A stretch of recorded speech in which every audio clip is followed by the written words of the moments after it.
নগর Dakshinpara cricket tournament season ৩ খেলা দেখতে এসেছিলেন অনেকেই।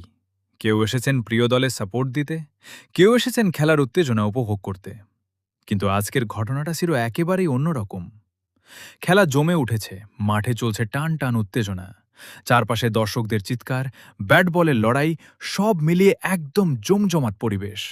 আর ঠিক সেই সময় খেলা দেখতে এসে আমাদের এই ভাইয়ের কপালেই নেমে এলো বিপদ। চোখ ছিল মাঠের দিকে, মন ছিল খেলার দিকে, কিন্তু হঠাৎ কোথা থেকে যেন এলো সেই ভয়ঙ্কর মুহূর্ত। এক মুহূর্তের মধ্যেই কট! খেলা দেখতে এসে নিজেই হয়ে গেলেন খেলার অংশ। মাঠে খেলোয়াড়রা লড়াই করছে জয়ের জন্য, আর তিনি যেন দর্শক গ্যালারি থেকে সরাসরি পেলেন নিজের ম্যাচের টিকিট।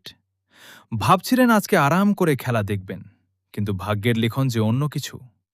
একদিকে ব্যাটসম্যানের শট, অন্যদিকে দর্শকের উত্তেজনা, আর মাঝখানে আমাদের ভাইয়ের দুর্ভাগ্য। তবে একটা কথা মানতেই হবে, রৌনগর দক্ষিণপাড়া ক্রিকেট টুর্নামেন্টে খেলা দেখতে আসলেও সাবধানে থাকতে হবে।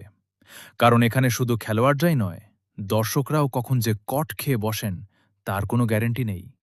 আজকের এই মজার ঘটনাটি হয়ে থাকবে রৌনগর দক্ষিণপাড়া ক্রিকেট টুর্নামেন্ট সিজন ৩-এর আরেকটি স্মরণীয় মুহূর্ত। খেলা দেখতে এসেছিলেন, কিন্তু শেষ পর্যন্ত কট খেয়ে গেলেন। এমন মজার মুহূর্ত দেখতে আমাদের সাথেই থাকুন। ভিডিওটি ভালো লাগলে লাইক দিন, বন্ধুদের সঙ্গে শেয়ার করুন। আর রৌনগর দক্ষিণপাড়া ক্রিকেট টুর্নামেন্ট সিজন ৩-এর আরও জমজমাট মুহূর্ত দেখতে আমাদের পেজ/চ্যানেলটি ফলো বা সাবস্ক্রাইব করে পাশে থাকুন।